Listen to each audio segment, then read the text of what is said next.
મિત્રો જીતેન કુમાર નું આપણે મયરમાં મળતું નથી લાગતું રિલીઝ જોયું અને ખૂબ જ સારો રિસ્પોન્સ મળ્યો. લોકોના જે જૂની યાદો હતી એ તાજી થઈ. એવી છે કે યાદો ફરી વખત તાજી થવા જઈ રહ્યું છે. આપણો એ પ્રાચીન અને ગુજરાતી વારસો, ગુજરાતી ગીતો અને એ પ્રેમ કહાનીઓ, એ અમર ગાથાઓ જે તાજી થવા જઈ રહી છે સમયાંતરે. તો ફરીથી એક એવી જ ફિલ્મ તાજી થવા જઈ રહી છે તેની વાત કરી છે. પહેલા હાઈ શું કલ્પેશ ભદ્રકે લઈને આવ્યું છું ચેનલ રેડિયો જો પણ વિચારીને ટાઈમ બચશે.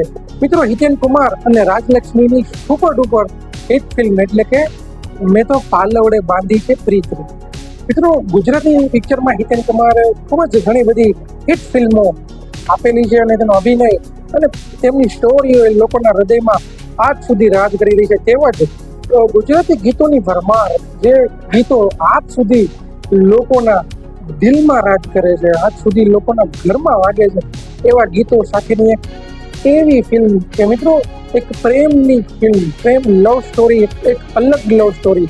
મિત્રો હોરર લવ સ્ટોરી પણ આપણે કહી શકીએ કે પોતાના પ્રેમને ખાતર જ્યારે આત્મા બનીને મૃત્યુ પામે છે છતાં પણ એ ફરી આવે છે. હા મિત્રો, એ દેવલાની અને જીવલીની જોડી ફરીથી 4K સ્ક્રીનમાં આપણી સમક્ષ આવી રહી છે. મિત્રો સ્ટોરી તો આપણે સૌએ ખ્યાલ જ હશે, પરંતુ જેને ન ખ્યાલ હોય કે ભાઈ બંનેના લગ્ન થવા જઈ રહ્યા હોય છે ત્યારે પૂર્વ જેની સગાઈ જાય છે વ્યક્તિ તેનું ખૂન કરી નાખે છે અને ખૂન કર્યા બાદ એનો પ્રેમ એટલો ગાઢ હોય છે કે આત્મા બનીને એ આવે છે અને લગ્ન કરે છે અને એમની સાથે રહે છે. ત્યારબાદ એક સંન્યાસી જ્યારે એના ઘરે દીક્ષા લેવા આવે છે ત્યારે આખી વાતનો ખુલાસો થાય છે અને ત્યારબાદ એ જે દેવલું અને જીવલીનો જે વાર્તાલાપ થાય છે, બંનેની વચ્ચેનો જે પ્રેમ છે, એ જીવલીનું જે લાસ્ટ રુદન છે, હું જ્યારે અત્યારે તમને કહી દઉં છું મારા ગોવાળા ઉભા થઈ જાય છે.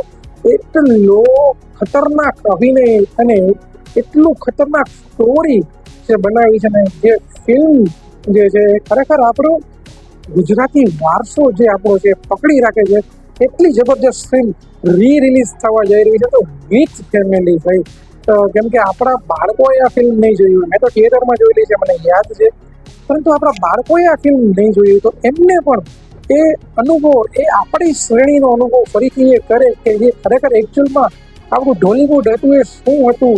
એ રિલીઝ થવા જઈ રહી છે 17 જુલાઈએ 2026 આપણા સિનેમાઘરોમાં આવી રહી છે. મિત્રો ચોક્કસથી પ્લાન કરવો જોઈએ આવી ફિલ્મોને કે જે ગાંગડી ફિલ્મ ફરીથી રિલીઝ કરવા જઈ રહ્યું છે. એ musical love story, emotional love story, horror love story અને આપણી ગાથાને તો ચોક્કસથી જોવા જઈ જઈએ. હું તો જોવા જવાનો છું. મિત્રો તમારી શું યાદ જોડાયેલી છે આ ફિલ્મ સાથે કોમેન્ટમાં કરીને જણાવજો. તમને મારો જો વિડીયો પસંદ આવતો હોય તો એ પણ કોમેન્ટ કરીને જણાવજો અને વિડીયો એ લોકોને શેર કરી દેજો. તો મળીશું આવા વિડીયો સાથે. ત્યાં સુધી કલ્પેશ બજરંગીના શરણે. ભારત માતા કી જય. વંદે માતરમ.